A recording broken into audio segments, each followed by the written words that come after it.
everybody. Good morning, good afternoon, good evening, or even late evening for a lot of you who are dialing in from logging in from different parts of the world. Really appreciate you joining this. We are very excited to kick off this webinar series. The series is called Stories from the Supply Chain Trenches, and I can assure you this is going to be a very exciting series of webinars. And today I have with me Dr. Dave Anderson. Dave does not need too much introduction in the supply chain community.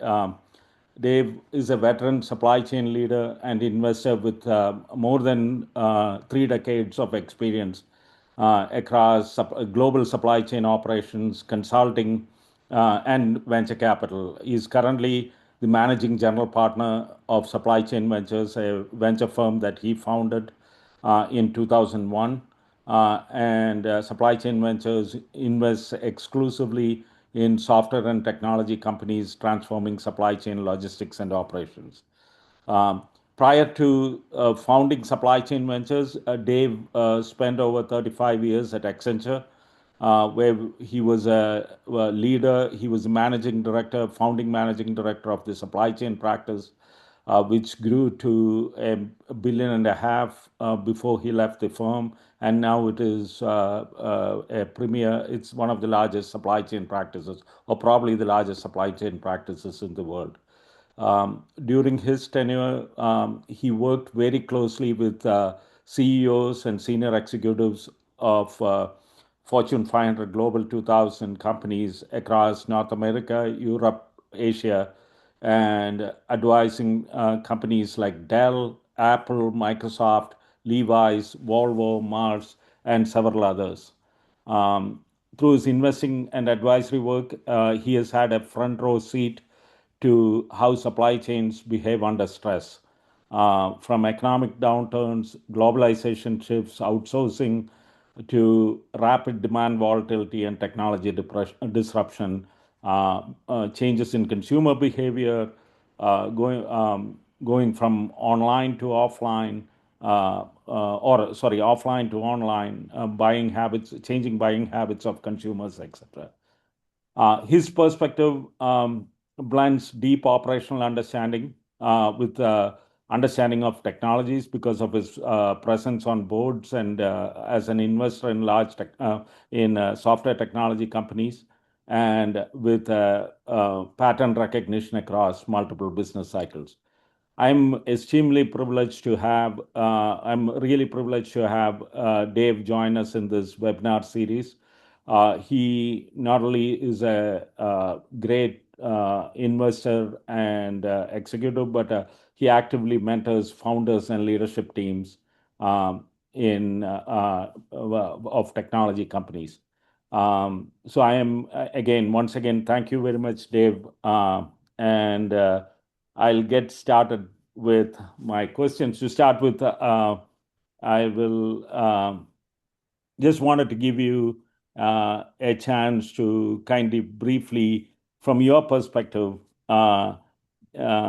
give an impression of um, give an impression of based on your decades of supply chain experience. When you look back, what first drew you into the supply chain work, and what kept you there? Uh, Thank you, Hari. And for that, we need to go back to the 1970s. I was still a grad student at that point, and I had two motivations. One was fear. Um, I had I had a wife, two children that I had to feed, clothe, and house, and no income. And the other one was necessity. I had a dissertation to finish. And so I quickly decided I had to have a job. And the good luck was my dissertation advisor was at MIT, and she was very close to the U.S. Department of Transportation, which had a big transportation system center there. which did research, and they said, "Yeah, I would love to have Dave come on and do work on various, um, you know, nationwide projects for transportation research. One was one I'll talk about a bit more in a minute, Project Independence, and the others were like National Waterway Study. They were all grand attempts to look at our supply chain infrastructure in the U.S. and find ways of making it better is probably the simplest example of that. Um, what's kept me interested for the last 50 years is that there's something new every day in supply chain, right? Who would have known? I didn't 3 months ago that rare earth supply chains were huge problems for well, in the big case, it's automotive companies. If you don't get that tiny little magnet that you're supposed to from that's based on rare earth, you can't finish that car, right? And so that our latest investment is in that space. And so the point is, every time I turn around, there's some new interesting thing going on in supply chain I can be involved in. Yeah. So you said there is something new every day in the supply chain space. So, from your decades of experience, can you relate some of the major shifts or major shocks that you have seen in the supply chain for the audience sake? Because right now we are going through one of those, as you can, as all of us can imagine, and really kind of looking back. Kind of for the sake of us, give us a little bit of overview on some of the shocks you've seen in the past. Yeah. Yeah, well, one of the first ones was right out of the box for me, like a couple of weeks after I took the job at the DOT, was the Arab oil embargo. This is deja vu all over again, as far as I'm concerned. And at that point, uh, the administration decided they had to have something called Project Independence, where we were going to be in this case, independent of anybody else's oil by 1980. And my job was to try to figure out all the new supply chains that were going to be necessary, to make that stuff happen. But it's not just that. We had motor carrier deregulation and then air deregulation about the same time into the early 1980s, and that brought a whole new world of um, having to look at how your supply chains are structured, and do we need all these warehouses? Are there different ways of using transportation? That was a major also a major play in the consulting space, for example. And then we've had globalization, we've had e-commerce, we've had the tariffs. All these events have continued to disrupt supply chains, and it's not going to change. I mean, that's I just see this as inevitable here. Where global economies are tied together, and we're not about to throw everything out the door. So we're going to have to figure out how to live together and work together here, to keep these supply chains operating. That's and would you consider what is going on today on a scale of not to put you on a spot here, but a scale of 1 to 5, 5 being the a lot the highest in scale of disruption. What we are seeing today with the war, where would you put that? Well, I saw a commentator on CNBC this morning that said it was the biggest disruption in the global economy since the current war, since the Arab oil embargo, so I'd put it pretty high on the scale, especially when you kind of throw in everything else that's been operational over the last couple of years with our president in terms of tariffs and threats and not wanting to deal with certain countries and et cetera, et cetera. So no, I this is the most chaos I've seen in the supply chain space. Wow. Yeah, that's a kind of being talking to customers on a regular basis. That's what we hear as well. Yeah, and a related question here. When you look at, we have had several decades of supply chain as a term started. If I remember, you probably have better because you consulted during that time. The term was coined, I would assume, in late 80s or mid 80s because it was called manufacturing logistics. And I remember joining the logistics strategy practice at Accenture, or at that time Anderson Consulting. So the since then there has been significant investment in processes, people or employees getting educated in supply chain practices, systems, certain assumptions being made in supply chain, as well as type of decision making. And one question, when these kind of uh, events occur, this kind of disruptions occur, in your experience, what breaks first? Is it processes? Is it use of systems? This is a broad question. I didn't mean to be very specific, but what do you say as signs of things breaking within an enterprise? Yeah, well, and I'm gonna, we have design, planning, and execution as our three legs of the stool in supply chain. I'm going to stick with planning here, most of my answers, just because, hey, Ari does planning. So it's definitely, uh, as I've seen it, it's nervous people, it's misaligned goals, and it's poor communication that often are the ones that disrupt the processes. In many cases, the right processes and tools are in place for a lot of what we want to do, but once once people inside the company start to go crazy, and I can remember one consulting job we had with a major North American retailer that in it was in mid-November.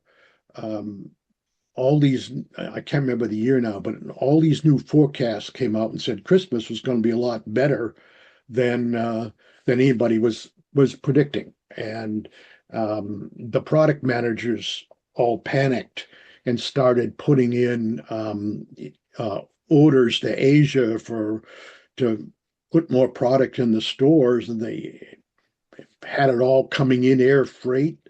And they didn't share a distribution plan with the logistics guys until early December. And it turned out to be a real disaster. We were brought in to figure out what went wrong, and arrived in early January. And the warehouses are stuffed with FedEx boxes, with all this product that never made it out the door, never made it onto the shelves. And it turns out when we dug deep into things like that, and this is not usual in when it comes to the planning world. What was going on was that the product guys were bonused on orders. It's like, oh, you got to get the orders out, right? And they weren't as motivated to worry about sell through And they figured, well, let the logistics guys, figure that stuff all out.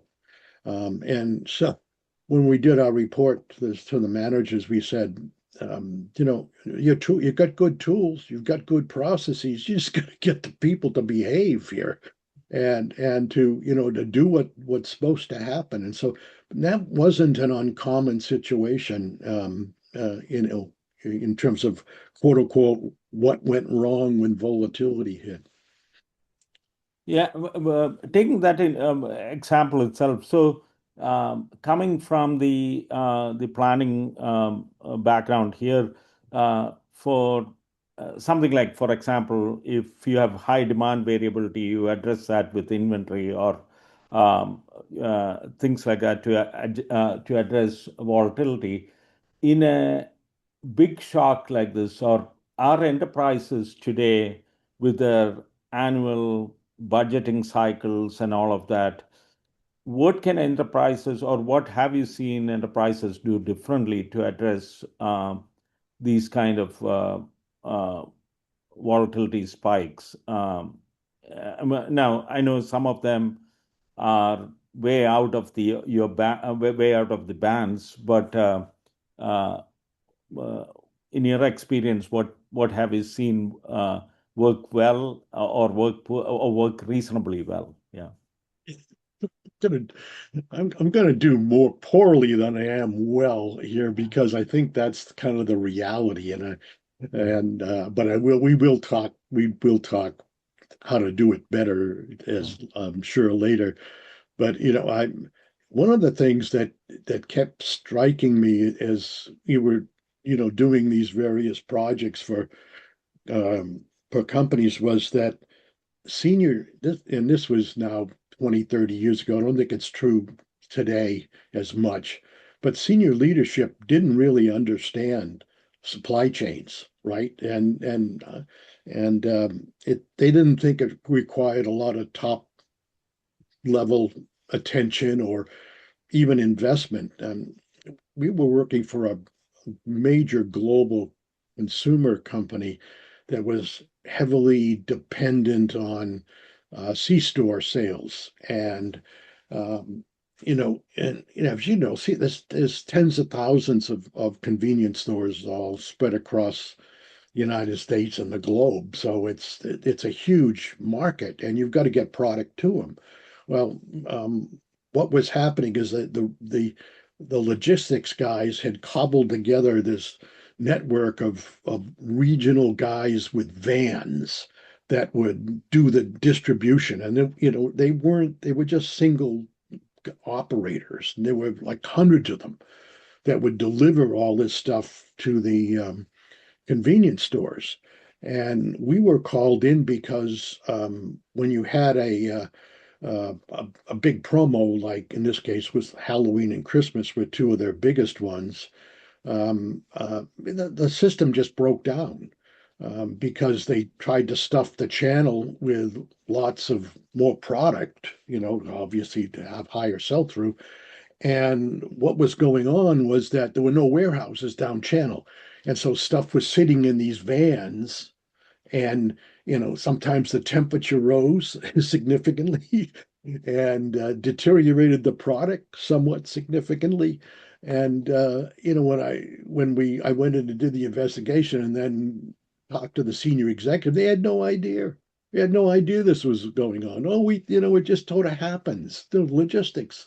We care more about making stuff and product design and getting it to somewhere. And so that the idea that's in it senior senior executives have always sort of played supply chain as maybe not as important as it should be. That today is changing radically, of course, and you have a lot of interest in making sure today that if you're a senior executive, you understand what's going on in your supply chain, and because you have no choice, right? You've got all this volatility, and you're having to explain it to your shareholders every day sometimes. So it's changing, but that's historically that it was a big problem in the days that I was working as a consultant. Yeah, I think really very insightful from you on the leadership understanding. One of the things that a lot of us noticed when Apple appointed Tim Cook as the CEO was a former supply chain executive being elevated to the role of a CEO. And I don't think, at least from my perspective, I haven't seen the popular press at that time said, okay, this is probably the reason why supply chain is so critical to Apple, et cetera, et cetera. But um, since then, have not seen a lot of others imitate that. There are pockets, but why do you think that is, or do you have a do you have a right? Do you have an advice to the industry in general? Like that? Yeah, well, the one that I thought was going to be a real bellwether for this was Lee Scott at Walmart. He came up through the supply chain world and did a superb job. And that's a company that I think it doesn't always promote its senior executives to that level, but the fact that they did once just shows the importance of where it is in certain companies. But you're right, it's not something that you see all the time. And you're more likely to get a salesperson, a merchant. Rarely do you get a manufacturing guy or a production guy or a procurement guy that rises up. And which I think is unfortunate because especially today when you can be the best manufacturer in the world. If you can't get it to your customers, it's pretty problematic as a for your business. Thank you, Dave. My next set of questions, I'm going to focus on your investing experience um, as a venture capitalist now. Um as you moved from consulting into the investing world, and obviously you decided to focus exclusively on supply chain related technology. Uh, how did that shift your perspective um, on what truly matters during volatile times, etc.?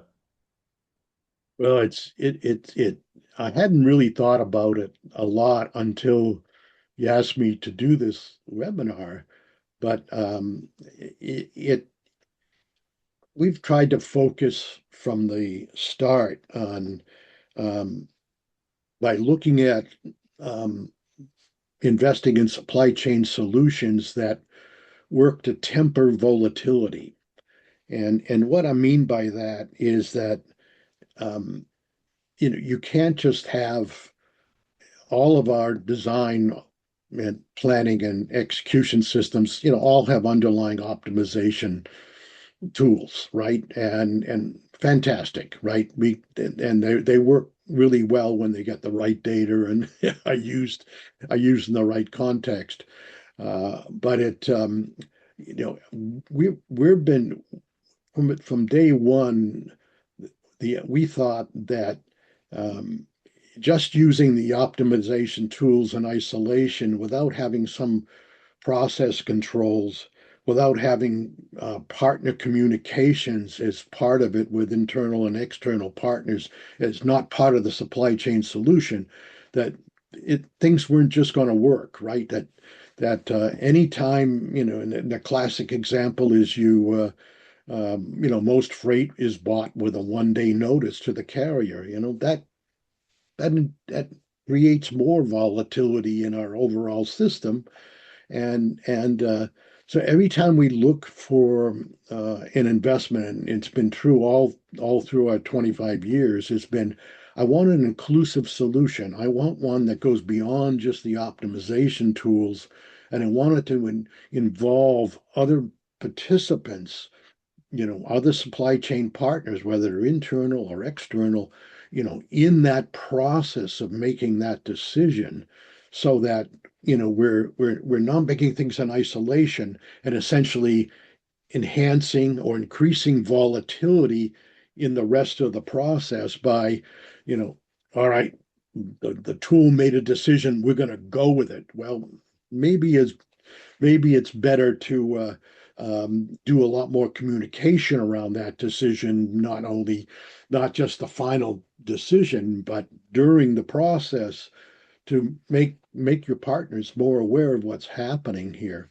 And that was my first supply chain investment was Lean Logistics, now Blue Jay, and it it was a SaaS transportation management TMS solution, and what we highly emphasized in it were partner communications, external links to the carriers, the information days in advance of when things were going to be ready for ship, and let the carrier have more insights into how I could better manage their network as a result of it.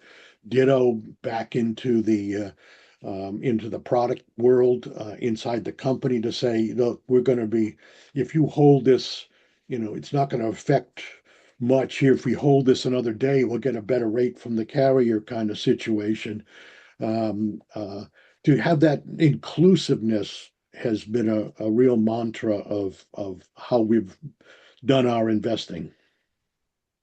Yeah, one investment you made is Kiva, a robotics company that got acquired by Amazon. Today, it looks like a no-brainer. There's robotics being talked about by every investor or a lot of investments in robotics. But what what was your primary thesis or motivation at that time in Kiva? It felt it was way ahead of its time. Right. Yeah. And Mick Mounts, the founder, was way ahead of his time. There the idea that and it's still true in, shall we say, 90+% of the warehouses in the world, the picker goes to the pick, unless there's a lot of automation, which of course is increasing. But and the thing that appealed to me there is that uh, Mick worked in for Lewis Borders in Webvan, and which was of course a spectacular, expensive failure. Yep. Yeah. From well-known story inside Anderson Consulting, given who went over there and became the CEO, right, Harry? Yeah. But he as he watched, he developed a lot of that technology. Mick did inside there, and he saw that something was wrong here. If I keep the person stable and I bring a lot of stuff to him rather than making the person run all around the warehouse and collect a lot of stuff in a much more inefficient manner, it just made a lot more sense, and you would get significant productivity improvements and all. And the interesting story with the acquisition was that uh, Amazon had acquired a number of, they acquired Zappos and Diapers.com, which were Kiva clients, and so Bezos got to see how that worked in action. He said, "I'm just going to." He called up Bain one day. Says, "I want to buy them. I just want to buy them, right? And I Wow, want to that's do this in all my warehouse." And then today there are hundreds of thousands of robots running around those Amazon facilities, and but it was the bring the pick to the picker that got me right up here, was the inclusiveness of the solution again, right? You're thinking about the human being and how that's gonna how the human being can be more effective, and how you can bring together the tools to make that that uh, that picker in this case to be 30-40% more effective. That makes sense now, right? Like I said, now in Silicon Valley itself, you see so many investments in this in the robotic space. Yeah. Yeah. Now, coming to planning, you mentioned planning. So you've also had a ringside view of planning software companies, like you were on the board of Steel Wedge, you were in related companies, you were an investor in supply chain risk management. So from when you, first of all, what long-standing planning assumptions are don't hold up today in today's volatile environment? Uh, I know it's a broad question. No, no, it's a good one though. I have my top three that we every time we walked into a planning consulting job, we would see it was, the first one was the betting on single sourcing strategies. You'd go in and you talk to the planners and they'd say, oh, the CFO, they want us to get the best cost, and so we got to aggregate suppliers to get the best price on all these components, and it drives us to be single sourcing, but if there's any issues out there, it's fine when it works, it's great, it's perfect. But when any kind of disruptions of volatility happens, and I can remember one incident where at that point in time anyway, there was one plant in the world that produced the chemical to do pearlescence in car paints, make them all nice and pretty, right? And not such a flat surface. It brings out about 3D uh, view of the paint. Earthquake hit, plant shut down. That was it. Single sourcing can be a real challenge under those circumstances, and you got to really balance the costs and the risks in those situations. The second point that I ran into all the time, what I called it riding the Excel merry-go-round, right? You'd go into these meetings and they might have had some sort of a API, an advanced planning system, but you'd go in and there was people with printouts of Excel spreadsheets in their hand, right? This Correct. is this is it, right? This is the plan, right? And you're sitting around this table and it's saying, well, we have these 10 versions of the plan, and the job of this meeting is to come up with one solution we can present to the executive, say this is the magic answer. And it was such BS, right? And the neat thing about it was when we talked today about one and done planning is over, that we have to do multiple scenarios. Well, the scenarios we're all in the room, right? Everybody had their own scenario. Many of them were very good alternative scenarios, but the consensus planning stuff just said nope. You gotta get it to one. So that was the second trauma that I lived through. The third was fragmented authority for planning. Said who's really in charge here? Well, there's Joe. He's the director. He's the director of planning. And then I said, and where's he getting the plan from? Well, he's all the vice presidents of the products and are all bringing all this stuff to Joe, and it's his job to kind of bring it together. And I said, who does Joe report to? Well, he's got reports to somebody in finance, and it's like, this is how you run your company, right? Yeah. I mean, come on, man. Planning can still in many companies so undervalued in terms of and it's got huge financial implications. It's just crazy. So those were the three things that I time and time again I ran into, and honestly it had nothing to do with the process, well, something to process, but really nothing to do with the tool sets. It's all how you ran a very complex process that what didn't have the level of understanding on the part of the senior executives boy, this is we need to have we need to have a better way of doing this. Yeah, no, I think you bring a very interesting point about the not just the obsession with single one number or what is called in the industry as one number planning or consensus planning.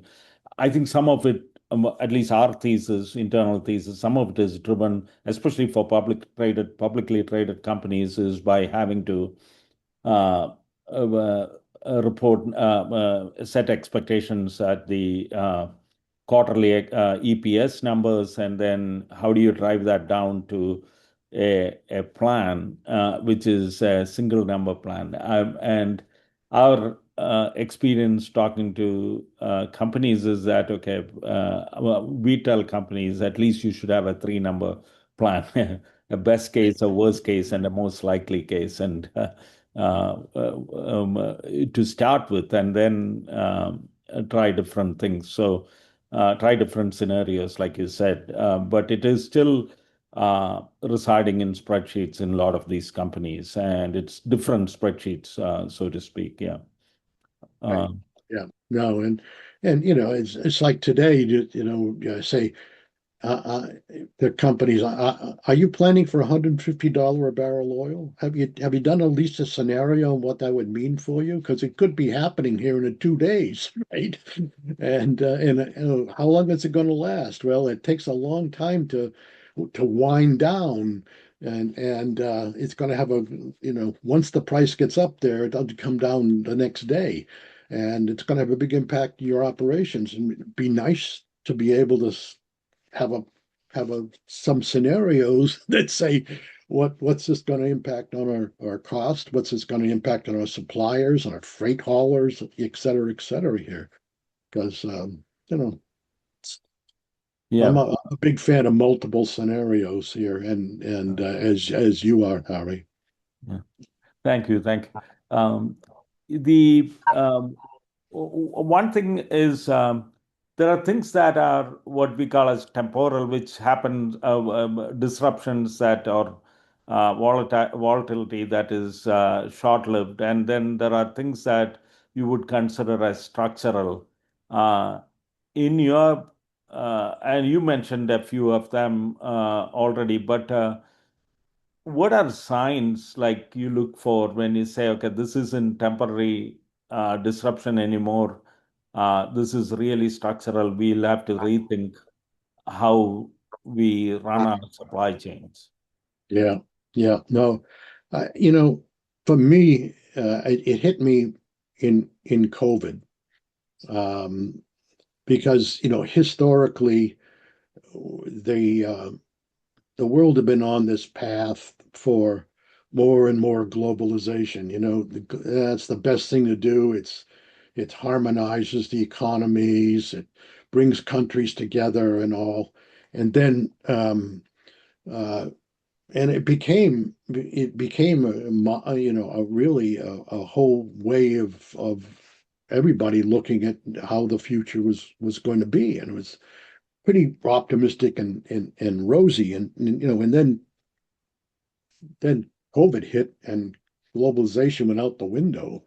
Just couldn't get anything for all the variety of reasons we know, and then the interdependencies of supply chains, especially with a huge economy like the U.S., which not only consumes the most diverse number of products in the world, but requires a hell of a lot of them to do it with our population, that it became a very traumatic. And so that, at that point in my mind, I said, it's not the death of globalization. I think globalization is still going to be around, but what we're going to have is a whole reassessment of what that means. We're going to have a reassessment of single source suppliers of vials to put COVID medicine in from one provider somewhere in China,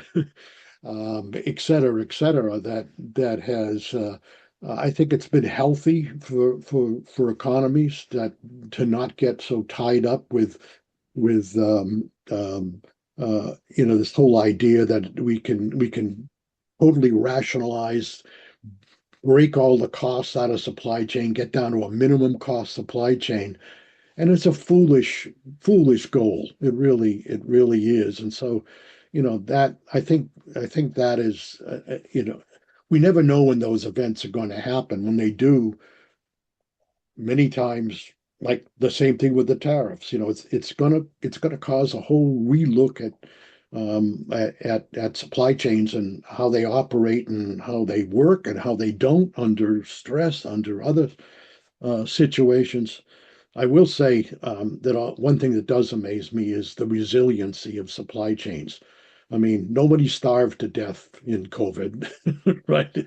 We didn't maybe have as much stuff as we wanted, but the damn things worked, and that's today, even today, in the war in the Mid East, I mean, people may not be getting as much food as they want, but they're eating, right? They're getting things it's a terrible situation there, but you know the underlying supply chain somehow keep happening.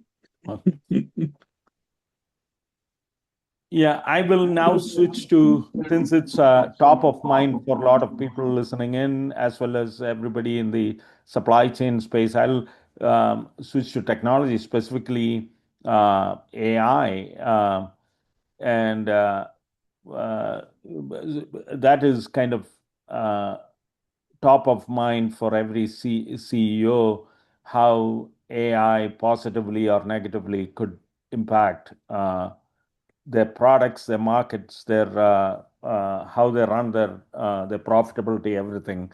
So, from a high level perspective, wearing your investor hat on, uh, what are the some of your kind of top topics for how will AI impact the supply chain? Well, there's a huge cultural shift going to go on here, and I do think AI really does transcend the other tech waves that I've seen over, starting with back on the enterprise wave here, and the thing is, I think the difference is that the previous tools we all had, um, that it provided tools that humans could manipulate. And that was really cool because you didn't have to, well, I was going to say you didn't have to use a spreadsheet, but they all still do. Uh, but what you're going to have now is you're going to have AI doing a lot of that manipulation that was formerly human based, and I had to sit there and pound the keyboard and do that. And it can cleverly mine the data for insights that, frankly, many of the professionals never had time to do. Right? You just got to put the data in and run it, and rather than have an agent say, "Well, before we run this data, let me send an agent in there and see what there's any interesting trends we miss, any kind of things that are going on that that perhaps aren't." Easily noticeable by humans and all, and so that it's going to convert us into more thinkers rather than doers. I'm really that's going to be the new role, that will have more time to do that. So I just think it's going to create a much more opportunity, much to really tap the human potential to be better thinkers, better strategists over what's going on. So I'm very enthusiastic about it, and I've seen some of the new wireframes and betas, including one you showed me, Harry, that I think is going to be very exciting in terms of how we're going to enable the knowledge worker here going forward, much more so than we have historically. No, that thank you. And I think you kind of phrased it as doers turning doers into thinkers. Um, then, if you were advising a manufacturing company or a distributor or a retailer today, what would you tell them about AI investments in supply chain? Uh, because I'm sure they are doing a lot of pilots and proofs of concept, etc. But with the speed at which these things are coming out, these things means the technology is evolving. There's a arms race between the OpenAI and Anthropic and Google and companies out of China.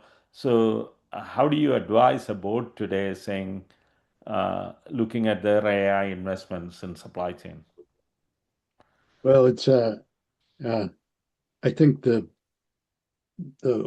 things that strike me is there's a couple of things. One is that um, it seems very scattered, and people are throwing a lot of money at it.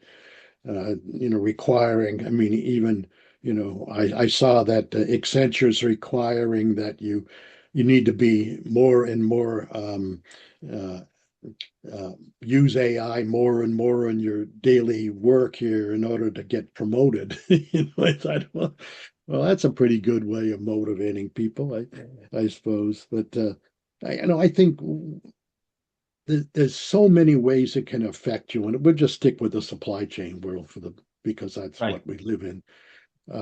It's got to be more specific goals for what do you want to accomplish. I see a lot of it just, let's introduce this stuff. We'll throw a lot of money in different areas and see what happens. And there's senior executives I think are scared of not doing that. But I'd like people to sort of sit back a little bit more and think about, where is it going to have the impact? If, for example, if I'm a freight carrier and I've got a 300 person call center answering the phone every day and for shippers saying, "Where's my stuff?" Maybe I could have that a lot of that process automated. So, and which is most of these carriers today, big ones are doing already to make that happen. So let's get some focus on the areas where you're going to have the highest impact. And the second thing I'd say, I'd make it a requirement that you have to start doing it in all the supply chain functions. Start small with something, but do it. Just whether it's design, whether it's planning, execution, please, make sure everybody's on equal grounds of in terms of getting in there and being able to work with these tools. Don't have one group that's just, we're going to have AI done over here, and the rest of you people, well, who cares? And one thing that may shock you, I think if there's going to be these huge productivity gains, and I haven't heard anybody talk about it, it's like, how are you going to share that with the people, right? And you're just going to keep it all for yourself, Mr. CEO, Mr. Shareholder, Mr. Whomever. I think that's going to be a real challenge here coming forward, is that 30-40% productivity improvements for the workers, and then at the same salary, it's like, wait a minute here, I'm a lot more productive, and you're not sharing any of these gains with me. So I think that's going to be an important thing that the leaders got to figure out sooner rather than No, later. that's very interesting. Actually, that's a whole other webinar topic about, will corporate structures even change Yeah, uh, yeah, yeah. in our lifetime, right? So that'll be a very interesting discussion to have. I know we have only 10 more minutes left, so I have a couple of uh, more um, general questions here. It's still related to supply chain, but for leaders listening today, one mindset shift, and I think you talked about it a little bit in terms of AI, but one mindset shift you believe is essential to navigate the next decade of volatility. If you assume that this volatility we had COVID, then tariffs, and now a major war, and uh, what's one mindset shift that you would uh, Yeah, say that is needed? I I think that companies need to build, and they have world-class manufacturing, they have world-class marketing, they have world-class sales, they have world-class procurement. I never hear anybody talking about world-class planning. Please, please, senior executives, please figure out how to bring that entity at a much higher level in the organization, rather than having it stuck somewhere down the line. I sort of look at it as the stepchild like supply chain used to be, that we don't really take it seriously enough, and we don't have high enough. We have more junior people doing a lot of this stuff, creating those spreadsheets we're so famous to Yeah, live with here. And so seriously, that would be my one piece of advice here, is that start treating it where it needs to be treated. The volatility is not going away. I think many companies have decent tool sets already. Now, I don't think they're the right ones necessarily, but you've made the investments in tool sets, but you've not made the investment in how to get your company all kind of being able to produce those multi scenarios, to bring them forward, to make the senior executives aware of what the range of outcomes could be if these different exogenous factors start happening to the company. And as it as it as remember the famous quote from Dwight David Eisenhower after D-Day. They asked him, "Well, how was this so successful?" And you must have had a wonderful plan to do this. And he said, plans plans are nothing. Planning is everything, right? yeah, And it's when you think about it, first you think, wait a minute, is that the same thing? And the answer is no. It's like there could have been big briefing books for how to run D-Day, uh, and uh, and maybe they were, but most of it, what I was told, it was down and dirty on planning it at the most micro level in all the units that were going to be involved with it, and all figured and all had to work together to make it happen. Plans are nothing, planning is everything. yeah. That's a great thing. Yeah. Uh, I want to bring this to a full circle. I think you started uh, about talking about your career and how you started off in supply chain. For the younger generation, who might be, some of them might be listening to it, but who will get to listen to it later, is looking back at your career and knowing the current scenario, both the volatility in everything that we touch, as well as specifically on the supply chain side, but also the how would you give, what advice would you give your younger self about preparing for uncertainty?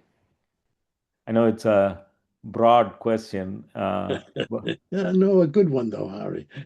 Um, I'd be less cautious about doing the right thing. Um, the more you delay, too often we try to please, um, and without being honest in many cases. And what I've learned I have to say no many times a day in the venture world, and it's no fun calling somebody's baby ugly, especially if they've worked very hard over the last year or so putting together this new supply chain technology that's going to revolutionize how we manage our global logistics operations. And we know innovation, change management is real tough stuff, but you know you have to not be hesitant and say, I may be wrong here, but here's 5 reasons where I don't think that's going to work, and here's how I'd go back and think about it again. And many people, they don't like to hear that, right? They don't like to get kind of a straight up answer, right? It's like, well, wait a minute, it's not done as bad as you say it is it? And it's like, well, you asked me, and I've been doing this 25 years and dealing with senior executives for more than that. I know that the best thing is to just say it like it is, and not to play around and try to appease someone's ego here, including my own. I've been wrong. I wish I were in some investments that I didn't get into because I was too conservative, and I got into other ones that I got too optimistic about. So that ended up failing. So I mean, it happens to the best of us, but it's being straightforward. It's being truthful. It's being not that I wasn't historically, but I would find ways of trying to paint it in a slightly different light, that it wasn't as bad as I thought it was, for example. And you're doing nobody any favors when you do that. But just tell it straight. Good, thank you, Dave. I think that's all my questions were. And if there are, I think we have a couple of minutes left. I apologize to everybody that we could have gone on forever here. Um, uh, Dave, really appreciate your time. I'll check if there are any questions. If there are none, give it a couple of minutes and wrap it up. Once again, thank you everybody for joining this. We look forward to more conversations like this. Like I mentioned at the beginning, this is going to be stories from the supply chain trenches. So, real life experience from executives, practitioners, consultants. We would have separate webinars around First Shift's products itself, but this series is particularly focused on hearing from the outside. So, and Dave is not an outsider; he's an advisor and investor in the company, but wanted Yeah, to get an external perspective here. Yeah. right. Well, thank you, Harry. I keep a close eye on the planning space, and I'll put a plug in here, even though I'm an investor. I'm unbiased in saying that the things I see that you've been doing, in the planning space and the development of inclusive solutions is to me, where tech's got to go in the future. So thank you for doing that. Thank you. Really appreciate that, Dave. And thank you all for joining in. I don't see any questions. If there are, you can also submit it later. Uh, uh, and you have the webinar contact as well as our contact information. Thank you. Thanks, guys. Cheers.